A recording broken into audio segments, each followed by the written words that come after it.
اب آپ چاہیں تو ہم سے اپنی کتاب کی آڈیو بک بنوا کر دنیا میں موجود ہزاروں سامعین تک اپنی کتاب پہنچا سکتے ہیں۔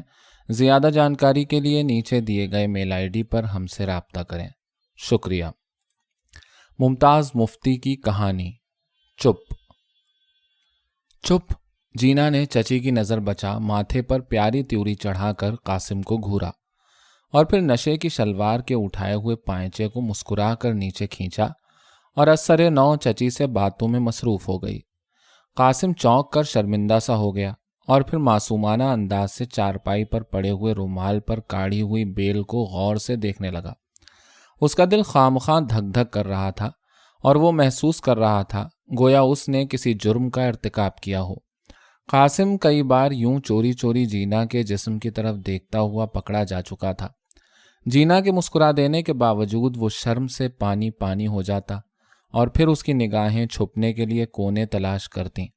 نہ جانے کیوں انجانے اس کی نظر جینا کے جسم کے پیچ و خم یا ابھار پر جا پڑتی اور وہیں گڑ جاتی۔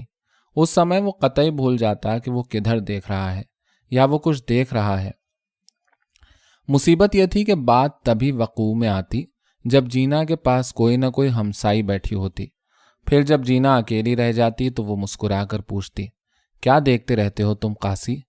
میں نہیں تو۔ وہ گھبرا جاتا اور جینا ہنستی، مسکاتی اور پھر پیار سے کہتی، کسی کے سامنے یوں پاگلوں کی طرح نہیں دیکھا کرتے بلو۔ اگرچہ اکیلے میں جینا کا پائچہ اکثر اوپر اٹھ جاتا اور دوپٹہ بار بار چھاتی سے یوں نیچے ڈھلک جاتا کہ سانٹل میں ملبوس ابھار نمایاں ہو جاتے، لیکن اس سمے قاسم کو ادھر دیکھنے کی ہمت نہ پڑتی۔ حالانکہ جینا بظاہر شدت سے کام میں منہمک ہوتی، لیکن قاسم بے قرار ہو کر اٹھ بیٹھتا۔ اب میں جاتا ہوں۔ وہ نظر اٹھاتی اور پھر لاڑ بھری تیوری چڑھا کر کہتی، بیٹھو بھی، جاؤ گے کہاں؟ کام ہے ایک۔ قاسم کی نگاہیں کونوں میں چھپنے کی کوشش کرتی۔ کوئی نہیں کام وام، پھر کر لینا۔ لیکن وہ چلا جاتا جیسے کوئی جانے پر مجبور ہو اور وہ آپ ہی آپ بیٹھی مسکاتی رہتی۔ اس روز جب وہ جانے لگا تو وہ مشین چلاتے ہوئے بولی، قاسی ذرا یہاں تو آنا، ایک بات پوچھوں، بتاؤ گے؟ کیا ہے؟ وہ رک گیا۔ یہاں آؤ، بیٹھ جاؤ۔ وہ اس کی طرف دیکھے بنا بولی۔ وہ اس کے پاس زمین پر بیٹھ گیا۔ وہ زیر لب مسکرائی، پھر دفتن اپنا بازو اس کی گردن میں ڈال کر اس کے سر کو اپنی رانوں پر رکھ کر تھپکنے لگی۔ سچ سچ بتانا قاسی۔ دو ایک مرتبہ قاسم نے سر اٹھانے کی کوشش کی، لیکن نشے کی ریشمی نرمی، خس کی ہلکی ہلکی خوشبو اور جسم کی مدھم مخملی گرمی اس کی قوت حرکت شل ہو گئی۔ تم میری طرف اس طرح کیوں گھورتے رہتے ہو؟ اس نے ایک پیار بھرا تھپڑ مار کر کہا۔ بتاؤ بھی۔ قاسم نے پورا زور لگا کر سر اٹھا لیا۔ وہ انجانے جذبات کی شدت سے بھوت بنا ہوا تھا۔ آنکھیں انگارہ ہو رہی تھیں، منہ بنات کی طرح سرخ اور سانس پھولا ہوا تھا۔ یہ تمہیں کیا ہوا؟ وہ منہ پکا کر کے پوچھنے لگی۔ کچھ بھی نہیں، قاسم نے منہ موڑ کر کہا۔ خفا ہو گئے ہو کیا؟ اس نے اثر نو مشین چلاتے ہوئے پوچھا اور دوپٹہ منہ میں ڈال اپنی ہنسی روکنے لگی۔ نہیں کچھ بھی نہیں، وہ بولا۔ اچھا اب میں جاتا ہوں، اور باہر نکل گیا۔ اس کے بعد جب وہ اکیلے ہوتے قاسم اٹھ بیٹھتا۔ اچھا اب میں جاتا ہوں، لیکن اس کے باوجود منہ موڑ کر کھڑا رہتا اور وہ مسکراہٹ بھینچ کر کہتی، اچھا ایک بات تو سنو۔ اور وہ معصومانہ انداز سے پوچھتا، کیا بات ہے؟ یہاں آؤ، بیٹھ جاؤ، وہ منہ پکا کر کے کہتی۔ وہ اس کے پاس بیٹھ کر اور بھی معصومانہ انداز سے پوچھتا، کیا ہے؟ مان ہنائی ہاتھ حرکت میں آ جاتے اور قاسم کا سر مخملی معطر تکیے پر جا ٹکتا اور وہ ہنائی ہاتھ اسے تھپکنے لگتے۔ اس کے تن بدن میں پھلجڑیاں چلنے لگتی، نسوں میں دھنکی بجنے لگتی، آنکھوں میں سرخ ڈورے تیر جاتے، سانس پھول جاتا، لیکن وہ زیادہ دیر تک برداشت نہ کر سکتا۔ ایک رنگین اضطراب اسے بے قرار کر دیتا اور وہ اٹھ بیٹھتا۔ اب میں جاتا ہوں، اور وہ نیچی نگاہ کیے مسکائے جاتی۔ پھر نہ جانے اسے کیا ہوا، ایک رنگین بے قراری سی چھا گئی۔ وہ چارپائی پر بیٹھا دعائیں مانگتا کہ وہ اکیلے ہوں۔ اس سمے آنکھیں یوں چڑی ہوتی جیسے پی کر آیا ہو، جسم میں ہوائیاں چھوٹتی۔ جینا نیچی نظر سے اسے دیکھ کر مسکراتی اور پھر آنکھ بچا کر کوئی نہ کوئی شرارت کر دیتی۔ مثلاً جب چچی یا بڑی بھی کی نظر ادھر ہوتی تو جینا جیسے بے خبری میں کوئی کپڑا اپنی گود میں ڈال لیتی اور نیچی نگاہ سے قاسم کی طرف دیکھ کر اسے تھپکنے لگتی، اور قاسم اف، وہ بیچارہ تڑپ اٹھتا اور جینا منہ میں دوپٹہ ٹھونس کر ہنسی روکنے کی کوشش کرتی، یا وہ دونوں ہاتھ قاسم کی طرف بڑھا کر پھر اپنی گود کی طرف اشارہ کرتی، گویا بلا رہی ہو۔ اور جب چچی یا بڑی بی کا دھیان ادھر ہوتا، جینا بڑی سرگرمی سے کپڑا سینے میں مصروف ہو جاتی اور مزید چھیڑنے کے خیال سے اپنے دھیان بیٹھی پوچھتی، قاسم آج اس قدر چپ بیٹھے ہو، لڑ کر تو نہیں آئے اماں سے؟ پھر جب وہ اکیلے رہ جاتے تو قاسم چپکے سے اٹھ آپ ہی آپ جینا کے پاس آ بیٹھتا، دو ایک مرتبہ ملتجی نگاہوں سے اس حنائی ہاتھ کی طرف دیکھتا جو شدت سے کام میں مصروف ہوتا، اور پھر آپ ہی آپ اس کا سر جھک کر اس معطر سرہانے پر ٹک جاتا، یا جب وہ اس کے پاس آ کر بیٹھتا تو وہ منہ پکا کر کے کہتی، کیوں، کیا ہے؟ اور پھر جب اس کا سر وہاں ٹک جاتا تو ہلکا سا تھپڑ مار کر کہتی، بہت شریر ہوتے جا رہے ہو تم، کوئی دیکھ لے تو کچھ شرم کیا کرو۔ ایک دن جب وہ سر ٹکائے پڑا تھا، وہ بولی، قاسی کیا ہے تمہیں، یوں پڑے رہتے ہو گم سم، مزہ آتا ہے کیا؟ اس روز سر اٹھا لینے کی بجائے نہ جانے کہاں سے اسے زبان مل گئی، بولا، مجھے تم سے محبت۔ مان جینا نے اس کا سر دبا کر اس کا منہ بند کر دیا۔ چپ، وہ بولی، کوئی سن لے تو، بیاہتا سے پیار نہیں کرتے، انہیں پتا چل جائے تو میری ناک چوٹی کاٹ گھر سے نکال دیں، سنا بلو؟ وہ اٹھ بیٹھا، لیکن اس روز دوڑتے ڈوروں کی بجائے اس کی آنکھیں چھلک رہی تھیں۔ اب میرا کیا ہوگا؟ آنسوؤں نے اس کا گلا دبا دیا اور جینا کے بلانے کے باوجود وہ چلا گیا اور حسب معمول چوری چوری غسل خانے میں منہ پر ٹھنڈے پانی کے چھینٹے دینے لگا۔ نہ جانے ان مخملی معطر رانوں نے کیا کیا، چند ماہ میں ہی وہ قاسی سے قاسم بن گیا۔ گردن کا منکا ابھر آیا، آواز میں گونج پیدا ہو گئی، چھاتی پر بال اگائے اور دونوں جانب گلٹیاں سی ابھر آئیں جن پر ہاتھ لگانے سے میٹھا سا درد ہوتا، منہ پر موٹے موٹے دانے نکل آئے اور قد کچھ کھچ گیا۔ پھر ایک دن جب وہ ادھر جانے کی خاطر اٹھا تو ماں بولی، کدھر جا رہا ہے تو؟ کہیں بھی نہیں، وہ رک کر بولا، ادھر جینا کی طرف، اور کہاں؟ منہ پر داڑھی آ چکی ہے پر ابھی اپنا ہوش نہیں تجھے، اب وہاں جا کر بیٹھنے سے مطلب، نہ جانے لوگ کیا سمجھنے لگیں، مانا کہ وہ اپنی ہے، پر بیٹا اس کی عزت ہماری اپنی عزت ہے، اور لوگوں کا کیا اعتبار؟ قاسم کا دل دھک سے رہ گیا اور وہ چپ چاپ چارپائی پر جا لیٹا۔ جی چاہتا تھا کہ چیخیں مار مار کر رو پڑے، شاید اس لیے کہ قاسی نہ آیا تھا، یا واقعی اسے کالے دھاگے کی ضرورت تھی۔ جینا مسکراتی ہوئی آئی، بھابھی، اس نے قاسم کی ماں کو مخاطب کر کے کہا، کالا دھاگا ہوگا تھوڑا سا، اور پھر باتوں ہی باتوں میں ادھر ادھر دیکھ کر بولی، قاسم کہاں ہے؟ نظر نہیں آیا آج، کہیں گیا ہوگا۔ اندر بیٹھا ہے، قاسم کی ماں نے جواب دیا۔ ادھر نہیں آیا آج؟ ادھر نہیں آیا آج؟ جینا نے جھجک کر پوچھا، خیر تو ہے؟ میں نے ہی منع کر دیا تھا، بھابھی بولی، دیکھ بیٹی، اللہ رکھے، اب وہ جوان ہے، نہ جانے کوئی کیا سمجھ لے۔ بیٹی، کسی کے منہ پر ہاتھ نہیں رکھا جاتا، اور محلے والیوں کو تو تم جانتی ہی ہو، وہ بات نکالتی ہیں جو کسی کی سد بدھ میں نہیں ہوتی، اور پھر تمہاری عزت تو اپنی عزت ہوئی، کیوں بیٹی؟ کیا برا کیا میں نے جو اسے جانے سے روک دیا؟ ایک ساتھ کے لیے وہ چپ سی ہو گئی، لیکن جلد ہی مسکرا کر بولی، ٹھیک تو ہے بھابھی، تم نہ کرو میرا خیال تو کون کرے، تم سے زیادہ میرا کون ہے؟ تم بڑی سیانی ہو بھابھی۔ یہ کہہ کر وہ اٹھ کھڑی ہوئی، کہاں چھپا بیٹھا ہے، اور اندر چلی گئی۔ قاسی کا منہ زرد ہو رہا تھا اور آنکھیں بھری ہوئی، اسے یوں چپ دیکھ کر وہ مسکرائی اور اس کے پہلو میں گدگدی کرتے ہوئے بولی، چپ۔ پھر بآواز بلند کہنے لگی، مجھے ڈی ایم سی کا ایک ڈبہ لا دو قاسی، سبھی رنگ ہوں اس میں، اور پھر اس کی انگلی پکڑ کر کاٹ لیا۔ قاسی ہنسنے لگا تو منہ پر انگلی رکھ کر بولی، چپ، اب تو زندگی حرام ہو گئی۔ قاسی نے اس کے کان میں کہا، اب میں کیا کروں گا، میرا کیا بنے گا؟ ہوں، زندگی حرام ہو گئی، بس اتنے میں ہی گھبرا گئے؟ پھر وہ بآواز بلند کہنے لگی، ڈبے میں لال گولا ضرور ہو، ہیں؟ مجھے لال تاگے کی ضرورت ہے۔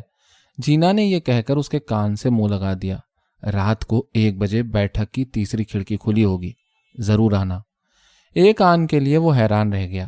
وہ اس کا سر اپنے بدن سے مس کرتے ہوئے بولی، اور پھر بآواز بلند اسے ڈبے کے لیے تاکید کرتی ہوئی باہر نکل گئی۔ آج نہ صحیح، کل ضرور لا دینا مجھے، سنا، کل ضرور لانا، یہ کہہ کر وہ چلی گئی۔ اس رات محلے بھر کی آوازیں گلی میں گونجتیں اور پھر قاسم کے دل میں دھک دھک بجتیں۔ عجیب سی تمسخر بھری ڈراؤنی آوازیں، جیسے وہ آوازیں ایک نہ ختم ہونے والے تسلسل میں پہاڑی نالے کی طرح بہہ رہی تھیں، بہے جا رہی تھیں۔ محلہ ان آوازوں کی مدد سے اس سے انتقام لے رہا تھا۔ بچے کھیل رہے تھے، ان کا کھیل اسے برا لگ رہا تھا۔ نہ جانے مائیں اتنی دیر بچوں کو باہر رہنے کی اجازت کیوں دیتی ہیں۔ آہستہ آہستہ ان کی آوازیں کم ہوتی گئیں۔ پھر دور محلے کی مسجد میں ملا کی اذان گونجی۔ ایسا معلوم ہوتا تھا جیسے کوئی چیخیں مار مار کر رو رہا ہے۔ کس قدر اداس آواز تھی جسے وہ بھیانک تر بنا رہا تھا۔ ایک ساتھ کے لیے خاموش ہو گئی، کراہتی ہوئی خاموشی۔ نہ جانے دروازے کھل رہے تھے یا بند ہو رہے تھے۔ اف، کس قدر شور مچا رہے تھے وہ دروازے، گویا رینگ رینگ کر شکایت کر رہے ہوں۔ کیا کھڑکیاں بھی اسی قدر شور مچاتی ہیں؟ وہ سوچ میں پڑ گیا۔ نمازی واپس آ رہے تھے، ان کے ہر قدم پر اس کے دل میں دھک سی ہوتی۔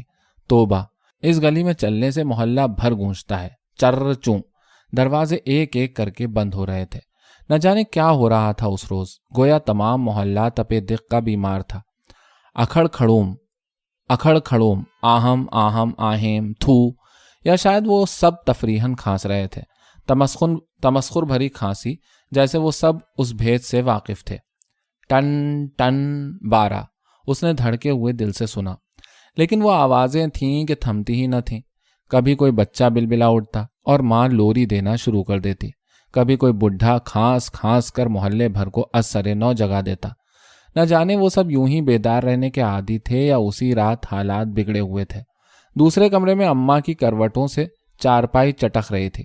نہ جانے اماں کیوں یوں کروٹیں لے رہی تھیں، کہیں وہ اس کا بھید جانتی نہ ہوں، کہیں چلنے لگے تو اٹھ کر ہاتھ نہ پکڑ لیں اماں۔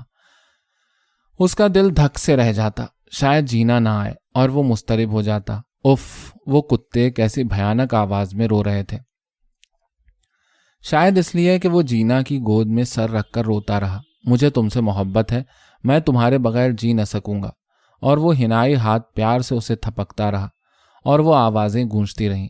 یا شاید اس لیے کہ وہ سارا دن آہیں بھرتا، کروٹیں بدلتا اور چپ چاپ رہتا، رات کو علیحدہ کمرے میں سونے پر ضد کرتا، اور پھر جینا DMC کا گولا منگوانے آتی تو اس کے کان کھڑے ہو جاتے، آنکھیں جھومتی، اور وہ بھول جاتا کہ اماں کے پاس محلے والیاں بیٹھی ہیں۔ یا ویسے ہی جینا کا ذکر چھڑ جاتا تو اس کے کان کھڑے ہو جاتے۔ یا شاید اس کی یہ وجہ ہو کہ جینا کے میاں روز بروز بیوی سے جھگڑا کرنے لگے تھے، حالانکہ جینا بظاہر ان کا اتنا رکھ رکھاؤ کرتی تھی۔ پھر ان دنوں تو وہ اور بھی دلچسپی ظاہر کرنے لگی تھی، مگر میاں کو نہ جانے کیوں ایسے محسوس ہوتا گویا وہ پردہ صرف دکھلاوا تھا، اور وہ روز بروز ان کی طرف سے غافل ہوئی جا رہی تھی۔ ممکن ہے اس کی وجہ محلے کی دیواریں ہوں جو اس قدر پرانی اور وفادار تھیں کہ محلے میں ایسی بات برداشت نہ کر سکتی ہوں، اس لیے انہوں نے وہ راز اچھال دیا۔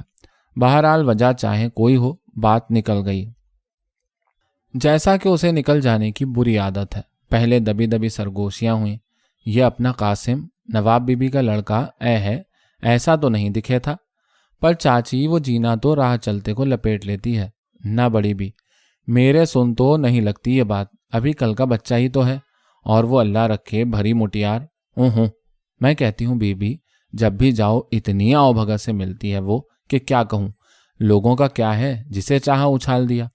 پر بھابھی ذرا اسے دیکھو تو، اللہ مارے نشے کی شلوار ہے، سانٹل کی قمیص ہے، اور کیا مجال ہاتھوں پر مہندی خشک ہو جائے۔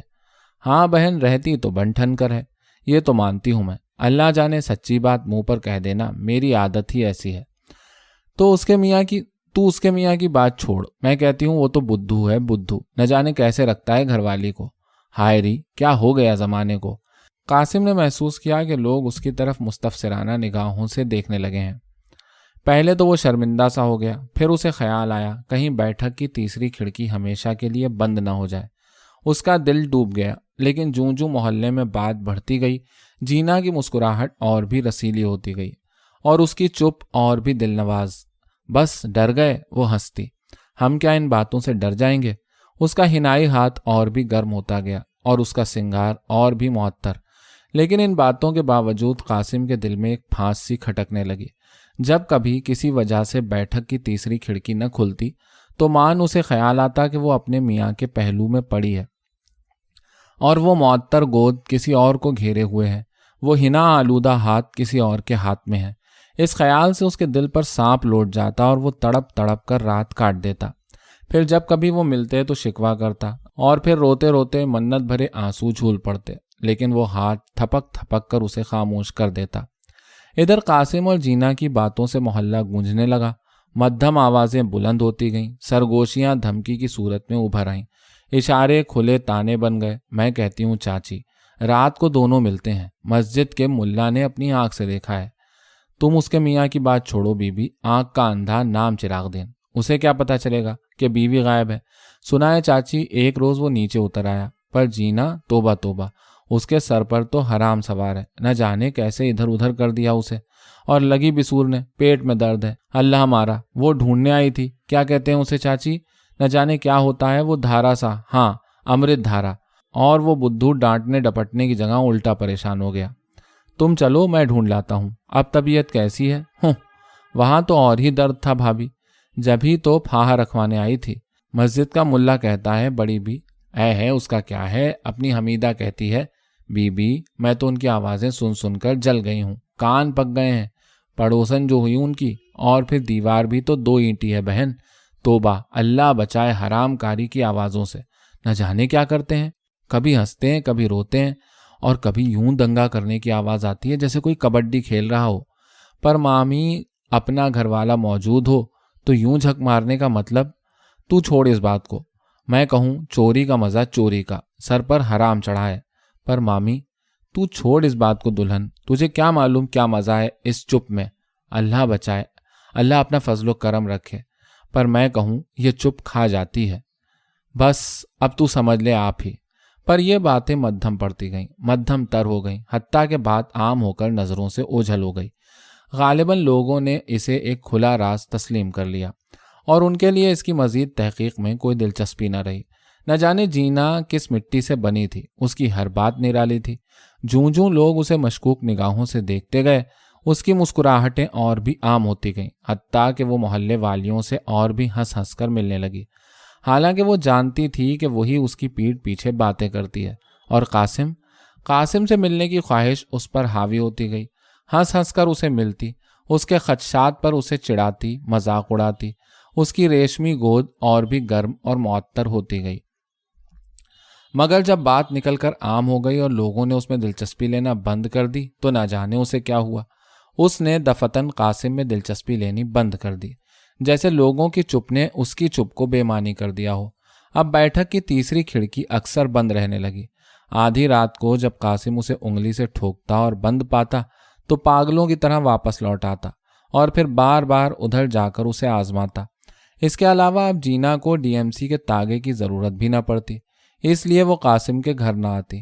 جب سے کھڑکی بند ہونا شروع ہوئی، قاسم پاگل سا ہو گیا، وہ رات بھر تڑپ تڑپ کر گزار دیتا، اور جینا کا میاں تو ایک طرف، اسے ہر چلتا پھرتا راہگیر جینا کے نشے کی شلوار کی تہوں میں گیند بنا ہوا دکھائی دیتا۔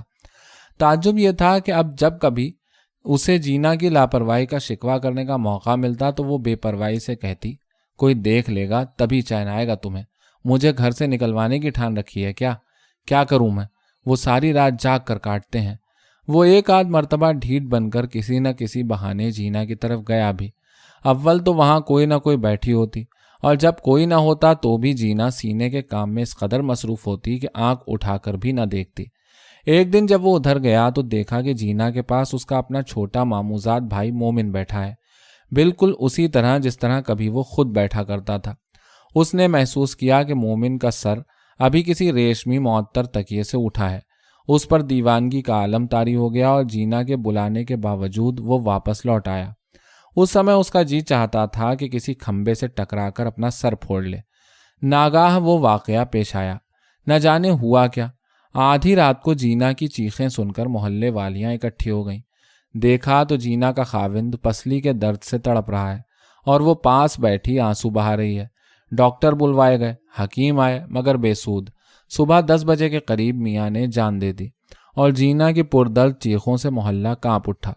لیکن اس کے باوجود دبی ہوئی سرگوشیاں از سرے نو جاگ پڑیں۔ کوئی بولی، اب قدر جانی ہے جب وہ مر گیا۔ کسی نے کہا، ابھی کیا ہے، ابھی تو جانے گی، بیچارہ ایسا نیک تھا، اف تک نہ کی۔ اور یہ بھی ہولی کھیلنے میں لگی رہی۔ چاچی نے سر پیٹ لیا، کہنے لگی، آئے ہائے ری،